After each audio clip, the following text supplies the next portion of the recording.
The space station floated in the darkness between stars. It was called the Celestial Accord, and it was the largest structure ever built by any species in the galaxy today. Representatives from 12 alien civilizations had gathered here for the Galactic Summit. They came to discuss one question: should humanity join the Interstellar Coalition? Jake Miller stood near the back of the Great Hall. He was 32 years old with short brown hair and tired eyes that had seen too much war. He wore a simple black suit. Nothing fancy. Around him, alien delegates displayed their wealth and power through glowing robes, floating jewelry, and skin that shimmered like liquid metal. Jake was Earth's representative. He had been a soldier before this job. He had fought in 3 wars and watched good men die in the mud.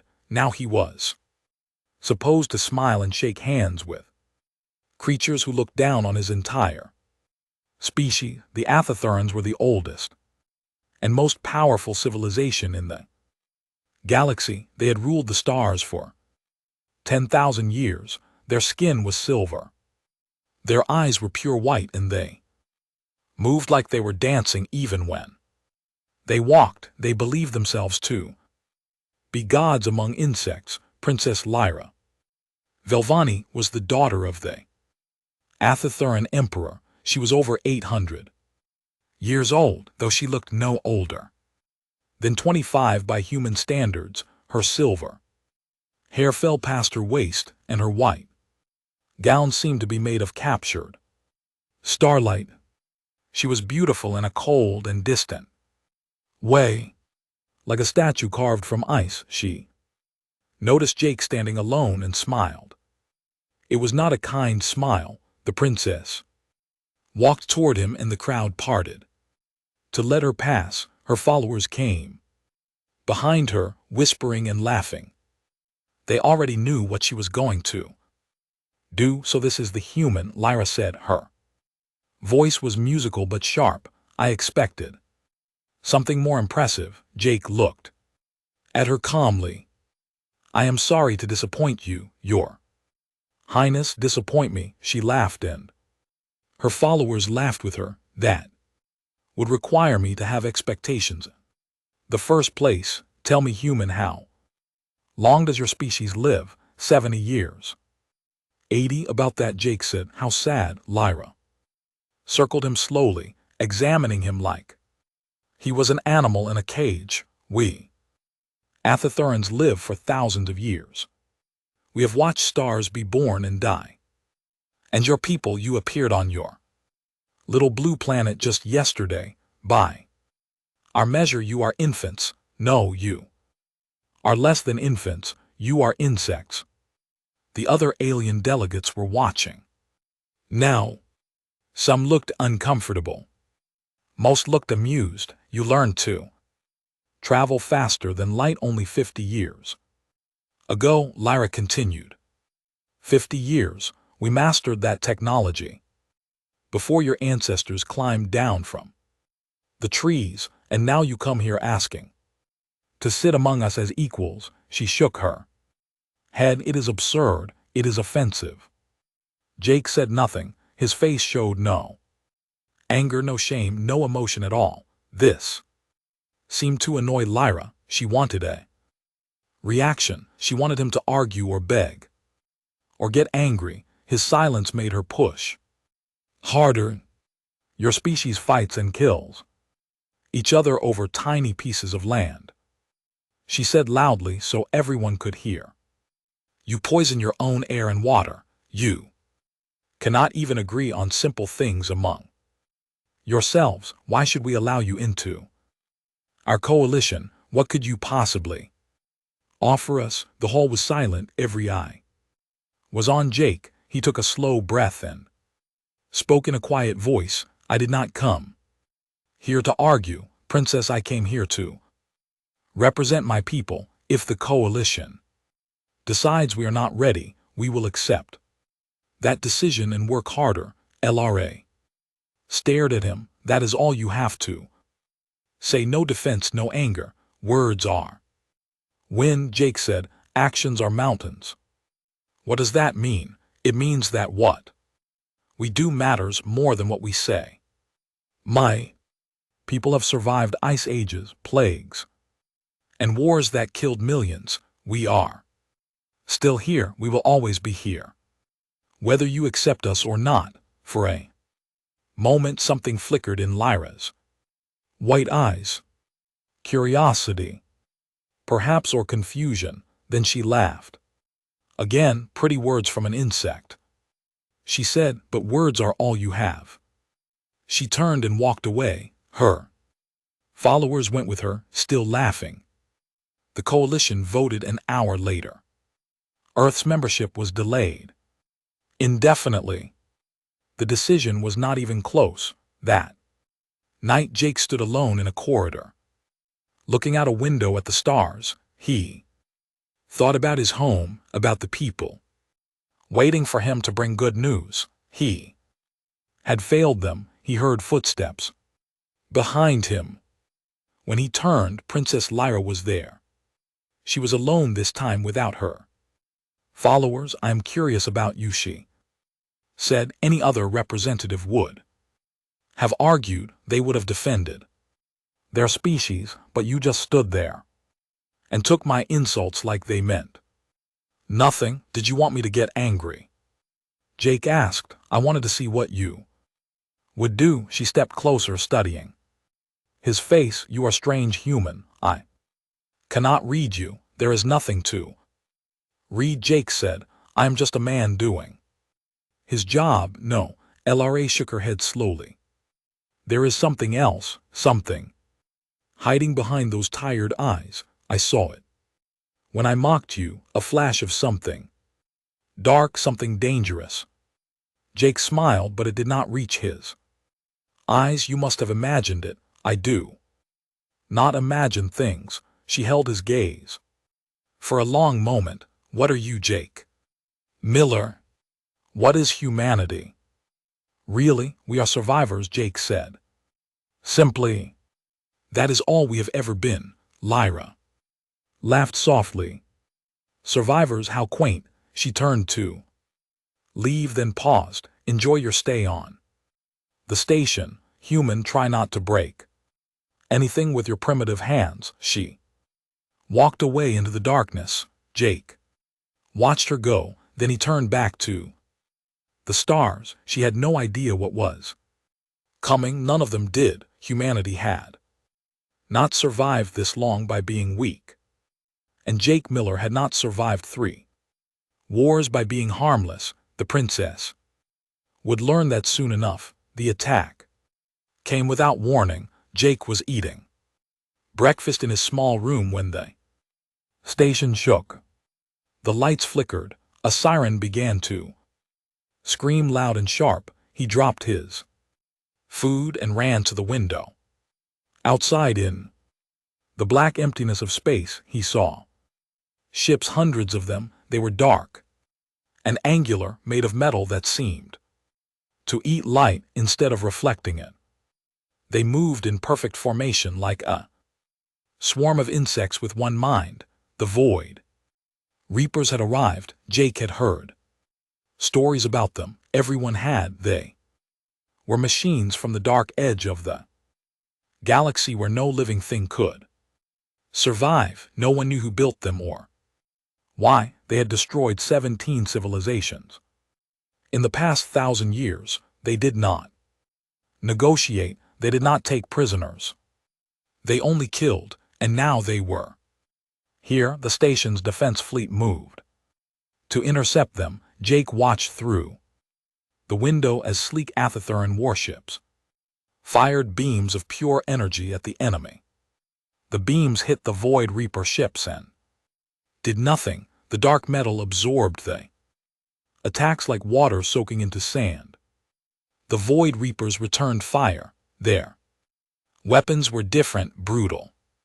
They launched projectiles that punched through the Athetheran shields like they were made of paper. Ship after ship exploded in balls of silent fire. The Battle lasted less than 10 minutes. When it was over, the entire defense fleet was gone. Jake felt his heart beating fast, but his mind was calm. This was familiar territory. This was war. He grabbed his jacket and reached into the hidden pocket inside. His fingers found the handle of his pistol, a simple weapon that fired metal bullets. He had carried it everywhere since his first tour of duty. Next, he pulled his combat knife from his boot. The blade was old and worn, but still sharp. He stepped out into the corridor. People were running everywhere, screaming and crying. Athethurans, who had lived for centuries without fear, now looked like frightened children. They had no idea what to do. Jake pushed through the crowd and made his way toward the main hall. Along the way, he heard the sound of gunfire and screaming from below. The Void Reapers were already inside the station. He found Princess Lyra in the main hall, surrounded by her guards. There were 8 of them, tall and strong, wearing armor that glowed with energy shields. They held plasma rifles that could melt steel. Lyra saw Jake and her eyes widened. What are you doing here? You should be hiding. Hiding will not save anyone, Jake said. We need to fight back. One of the guards laughed. Fight back with what? Our weapons barely scratched them. Then we need different weapons. Jake held up his pistol. And different tactics. The guard stared at his primitive gun like he was holding a children's toy. That thing, another guard said, it shoots metal pellets. Our plasma rifles fire concentrated energy. If our weapons do not work, yours certainly will not. Your plasma rifles are designed to overload shields, Jake said calmly. The Void Reapers do not use shields. They use armor, thick, heavy armor. Your plasma spreads across the surface and does no damage, but a bullet. He tapped his pistol. A bullet does not spread. It punches through small and deep. Find the weak points, the joints and sensors, and you can kill them. The guards looked at each other uncertainly. A door at the far end of the hall burst open. 3 Void Reapers marched through. They were terrifying. Almost 3 m tall, made of black metal and red light. Their bodies were shaped like humans, but wrong, with too many arms and faces that were just smooth plates with glowing eyes. The guards opened fire. Immediately, plasma bolts splashed across the machines like water on hot stone. The Void Reapers kept coming, not even slowing down. Jake raised his pistol, aimed carefully, and fired. Twice, the first bullet hit the lead machine in what would be its neck, where 2 armor plates joined. The second hit its eye sensor. The Void Reaper stumbled, sparks flying from the wounds. Then it collapsed. Everyone stared. Jake fired 4 more times, 2 bullets for each of the remaining machines. They both went down, crashing to the floor with sounds like thunder. The silence that followed was heavy. Princess Lyra looked at Jake like she was seeing him for the first time. Her white eyes were wide with shock. How did you do that? She whispered. I watched them move, Jake said. I saw how their armor was put together. Every machine has weak points. You just have to find them. But you are just a human. You have no combat training. No, I have been fighting since I was 18 years old. Jake reloaded his pistol with smooth, practiced movements. My planet is not peaceful, princess. We do not float through life like gods. We struggle. We bleed. We die. He looked at her with those tired, dangerous eyes. And we learn how to kill anything that tries to kill us. Another explosion shook the station. More Screams echoed from distant corridors. Jake turned to the guards. Your plasma. Rifles are useless. Find projectile. Weapons, anything that fires solid. Metal, the station must have emergency. Supplies somewhere. Get knives, tools. Anything sharp, we need to form groups. And take back the station section by. Section, the guards hesitated, looking. At Lyra, she stared at Jake for a long moment, then she nodded. Do what he says, she ordered. Now the guards scattered to follow her command. Jake started walking toward the sound of fighting. Lyra grabbed his arm. Wait, she said. Where are you going? To do what I do best. He checked his knife, then his pistol. Stay here, stay safe. I am coming with you. Jake shook his head. You will slow me down. I am 800 years old. I have powers you cannot imagine.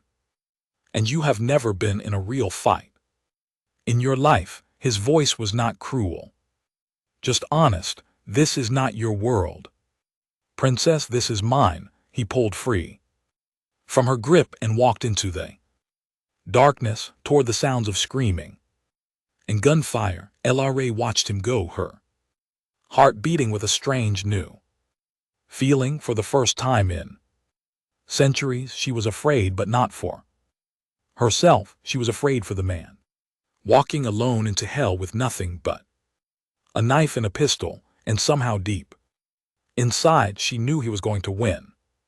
Princess Lyra followed Jake despite his warning. She stayed far behind, hiding in shadows, watching him move through the burning corridors of the station.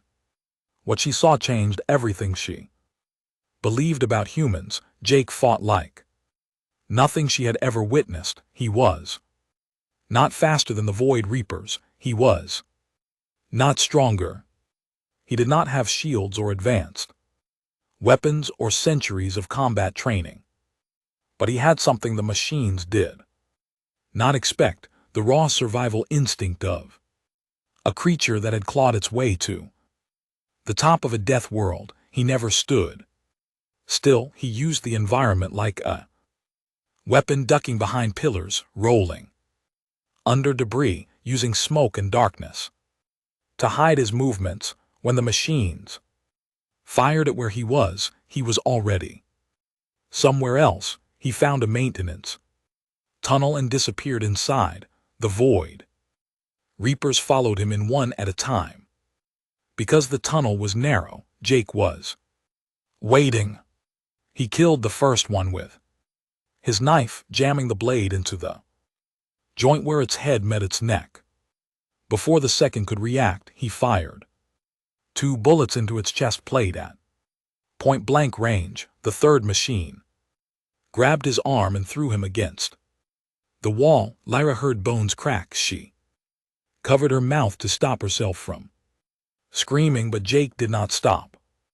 He hit the wall, gasped in pain, and kept fighting. He ducked under the machine's next swing, grabbed a piece of broken metal from the floor, and drove it upward into the machine's visual sensors. The Void Reaper stumbled backward, blind. Jake put 3 bullets into its exposed neck. When he climbed out of the tunnel, his left arm was hanging at a wrong angle. His face was covered in blood, some his own, some the black oil that served as blood for the machines. He was breathing hard, but he was still moving. Lyra had lived for 800 years. She had watched empires rise and fall. She had seen stars die, but she had never seen anything like this. She had called humans insects. She had laughed at their short lives and primitive technology. But now she understood the truth. Humans were not weak, they were survivors. Their planet Earth was a death world. It had ice ages that killed everything. Not strong enough to adapt. It had diseases that wiped out millions. It had predators with teeth and claws and hunger, and it had humans who fought and bled and died and kept going anyway. Athethurans had lived in peace for millennia. They had forgotten what it meant to struggle. They had lost the fire that burns in the heart of every creature that refuses to die. Humans had never lost that fire. It was all they had. Jake found other survivors as he moved through the station. Some were humans from the Earth delegation. Others were Athethurans, frightened and confused. A few were from other species. Equally lost, he gathered them together and taught them how to fight. Stop relying on your shields, he told the Athethurans. They do not work against these things. Use cover instead. Hide behind walls, behind doors, behind anything solid. Stop trying to be brave, he told a young alien who wanted to charge at the enemy. Bravery gets you killed. Be smart. Instead, wait for them to come to you. Set traps. Make them pay for every step. Work together, he told everyone. Alone we are weak, together we are strong. Cover each other, watch each other's backs. Do not leave anyone behind. They listened. They had no choice. He was the only one who knew how to survive this nightmare. Lyra finally revealed herself. She stepped out of the shadows and walked toward Jake. His eyes narrowed when he saw her. I told you to stay behind, he said. I wanted to see. Her voice was quiet. I needed to understand. I needed to understand. Understand what? You. She looked at the wounds on his body, the blood on his face, the broken arm. He had not even mentioned. How are you? Still standing. Any Athetheran would have died 10 times over by now. Jake smiled grimly. Humans are hard to kill. We have a lot of practice not dying. This is not funny. No, it is not. He looked at the survivors he had gathered, then back at her. Your people have lived in comfort for 10,000 years. You forgot what the universe really is. It is not a garden. It is a battlefield. Everything out there wants to kill you. And the only way to survive is to fight back harder than it fights you. And humans remember this. We never forgot. He checked his pistol, counting the remaining bullets. Every human alive is descended from people who survived impossible things: starvation, war, disease, extinction events. We carry that survival in our blood. It is who we are. An explosion echoed somewhere below. More Void Reapers were coming. Jake turned to the group. Move out. Team 1, take the left corridor. Team 2, go right. Remember what I taught you. Find more survivors. Arm them, train them. We take this station back one room at a time. The groups moved out carrying their makeshift weapons and new knowledge. Lyra stayed beside Jake. What will you do? There is a communication center 2 levels up. If we can reach it, we can call for help from the Coalition fleet. The Coalition fleet ran away when the attack started. Then we call them back. Jake started walking. We tell them we are still alive. We tell them we are fighting, and we shame them into returning. Lyra followed him. That will not work. They are too afraid. Everyone is afraid. Princess, fear is natural. But humans have a saying, courage is not the absence of fear. Courage is being afraid and fighting. Anyway, they climbed through wreckage and fire, past the bodies of both machines and living creatures. Jake killed 4 more Void Reapers on the way, each time finding some new weakness, some new trick to exploit. When they reached the communication center, Lyra watched him send a message to the Coalition fleet. His words were simple. This is Jake Miller, representative of Earth. The station is under attack by Void Reapers. We are fighting back. We are winning. If you have any honor, any courage at all, you will return and help us finish this. Humanity stands. Will you stand with us? He ended the transmission. Lyra stared at him. You said we are winning. That is a lie. We are barely surviving. Jake smiled, and for the first time it reached his eyes. Surviving is winning. Princess, as long as we are alive, we have not lost. The enemy expected us to die quickly. They expected easy prey. Instead, they found humans. He looked out the window at the distant stars, and nobody who fights humans ever gets an easy victory. Lara felt something shift inside her, something old and forgotten, buried under centuries of comfort and pride. It felt like fire. It felt like hope. The battle for the station had lasted 6 hours. The survivors, led by Jake's tactics and example, had taken back nearly half the station. They had lost many, but they had killed more than 200 Void Reapers.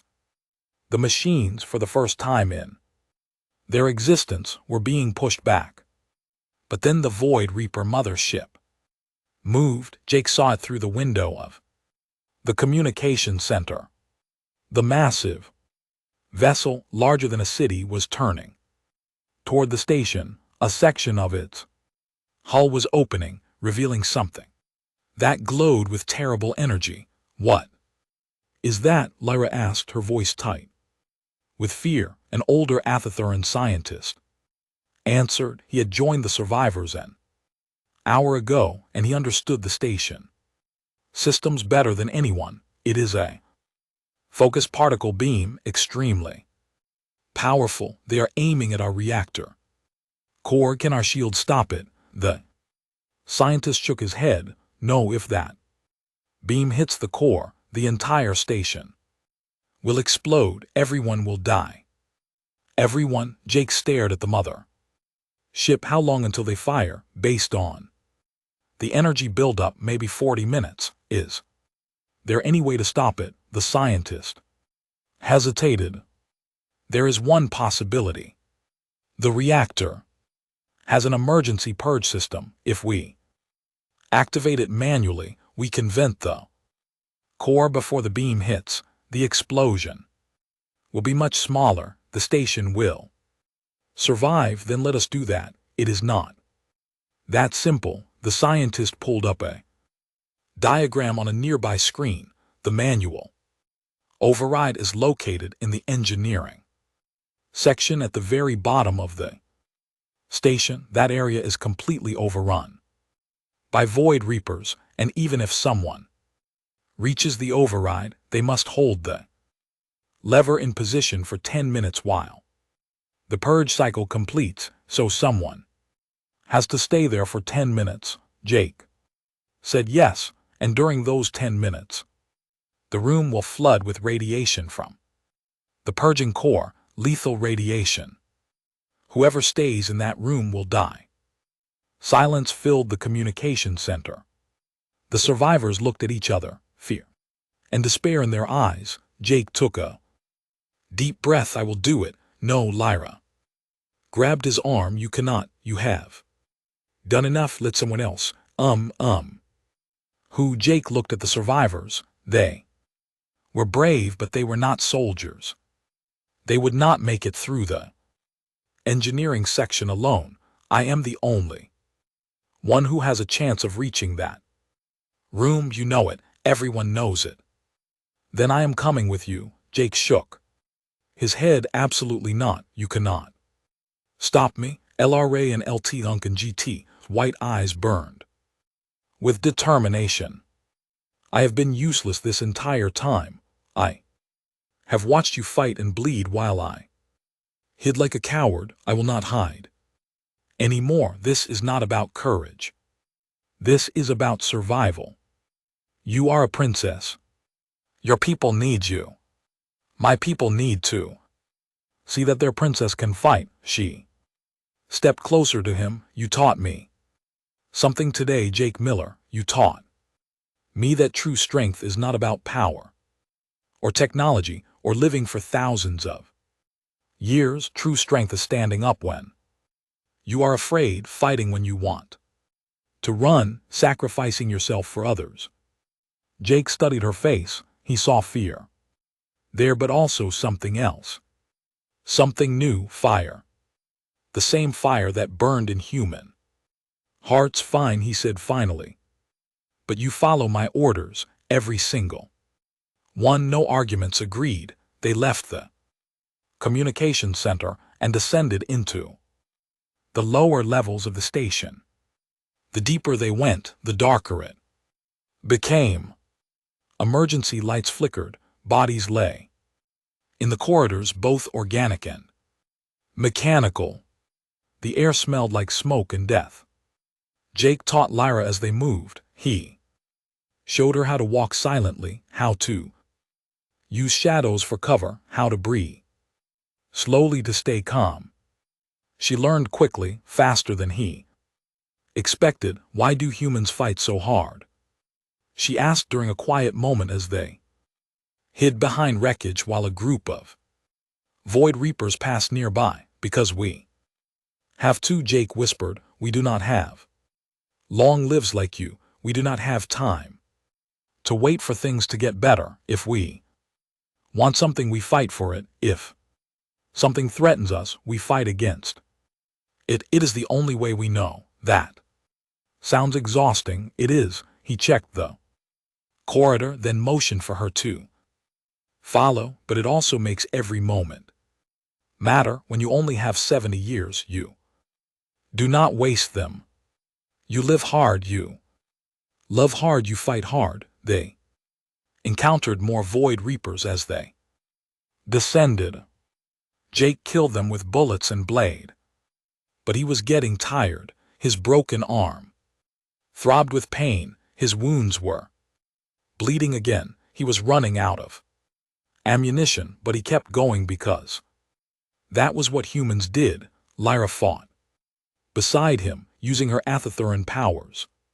For the first time, she could manipulate energy, bending light and heat to her will. She blinded machines with flashes of light. She melted their joints with focused heat. She was clumsy at first, untrained in real combat, but she learned. You are doing well, Jake said, after she disabled a Void Reaper by overloading its sensors. I had a good teacher, she replied. They finally reached the engineering section.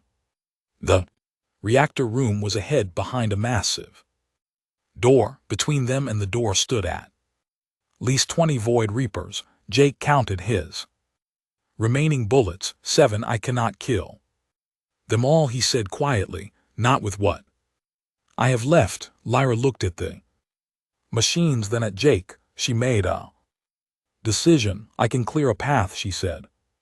But it will take everything I have. What do you mean? There is a technique forbidden to all but royalty. It uses life force as energy. I can create a blast powerful enough to destroy those machines, but it will cost me years of my life, burned away in an instant. No, Jake grabbed her shoulder. Do not do that. You are going to sacrifice your entire life in that room. How is this different? It is different because you think human lives are worth less than Athathuran lives. She smiled sadly. You taught me that all lives have value, Jake. That survival is about fighting for each other. Let me fight for you. Before he could stop her, she stepped forward. Her body began to glow. Her silver hair floated around her head like she was underwater. The light grew brighter and brighter until Jake had to shield his eyes. Then she released it. A wave of pure energy exploded outward. It hit the Void Reapers like a wall of fire. Machines flew backward, their arm melting, their systems overloading. The corridor filled with light and thunder. When it was over, the way was clear. The Void Reapers were destroyed. Lyra collapsed. Jake caught her before she hit the ground. Her hair had streaks of white in it now. Her face looked older, more tired.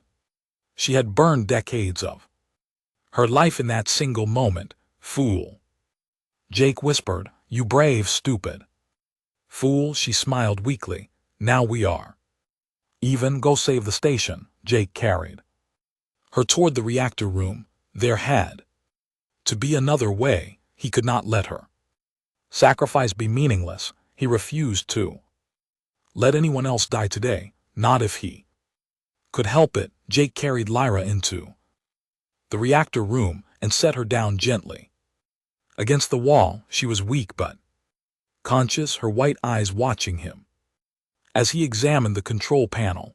The manual override was exactly where the scientists said it would be, a large lever connected to the emergency purge system. All Jake had to do was pull it down and hold it in place for 10 minutes. 10 minutes of lethal radiation.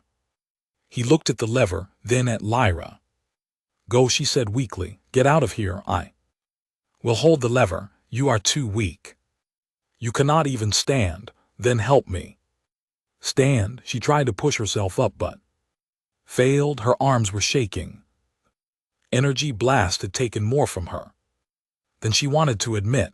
Jake walked to the lever. He wrapped his hands around it and took a deep breath. Jake, no. Lyra's voice cracked. Please do not do this. Someone has to. Why does it have to be you? He looked at her over his shoulder. His tired eyes were calm, accepting. Because I am the one who is here. That is how it works, princess. Humanity does not wait for heroes. We become heroes when we have to. He pulled the lever down. Alarms began to sound. The reactor started its purge cycle.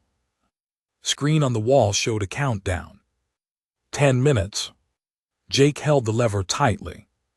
His broken arm screamed with pain, but he did not let go. Lyra watched him, tears forming in her white eyes. She had mocked this man. She had called him an insect, primitive, worthless, and now he was going to die to save everyone on the station, including her. She could not let that happen. Memories flooded her mind. Ancient Etherian teachings, forbidden techniques, things she had learned as a child and never used. One of them stood out, a stasis field. It could freeze time around a small area, protecting whatever was inside from any harm, but the cost was enormous. Life force, years of existence burned as fuel. She had already sacrificed decades to destroy the Void Reapers. If she used this technique now, she would lose much more, perhaps centuries. She looked at Jake, holding the lever with grim determination, ready to die for people who had laughed at him. The choice was easy. Lyra closed her eyes and reached deep inside herself. She found the core of her being, the ancient flame that kept all Athethurans alive. She grabbed that flame and pulled. Golden lights surrounded Jake. He gasped as time seemed to stop around him. The radiation that was beginning to fill the room bounced off the stasis field like water off glass. What are you doing? He shouted. Saving you, Lyra answered. Her voice was strained, each word costing her effort. Stay inside the field. Do not move. This will kill you. No, but it will cost me. She smiled through her pain. Consider it payment for the lesson you taught me about courage, about sacrifice, about what it truly means to be strong. The minutes passed like hours. Lyra held the stasis field with everything she had. Her silver hair turned white strand by strand. Lines appeared on her face. She aged years with every passing second, but she did not stop. Jake watched helplessly from Inside the field, he had spent his whole life protecting. Others fighting for others, sacrificing. For others, now someone was sacrificing.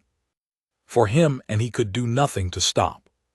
It was the hardest thing he had ever experienced. Finally the countdown reached 0, the purge cycle completed. The reactor vented safely, and the alarm stopped. The radiation cleared. Lyra released the stasis field and collapsed completely. She lay on the floor, breathing in shallow gasps, looking decades older than she had that morning. Jake let go of the lever and rushed to her side. He lifted her head carefully. "You fool," he whispered. "You beautiful, brave fool," she laughed weakly. "Now you know how it feels." Outside the station, the Void Reaper mother ship tried to fire its weapon anyway, but without the reactor to target. The beam hit empty space, and in that moment of confusion, the Coalition fleet arrived. Jake's message had worked. The other species had found their courage. Hundreds of ships surrounded the mothership and opened fire together. They used the tactics Jake had taught the survivors: targeting weak points, coordinating attacks, refusing to give up. The mothership fell.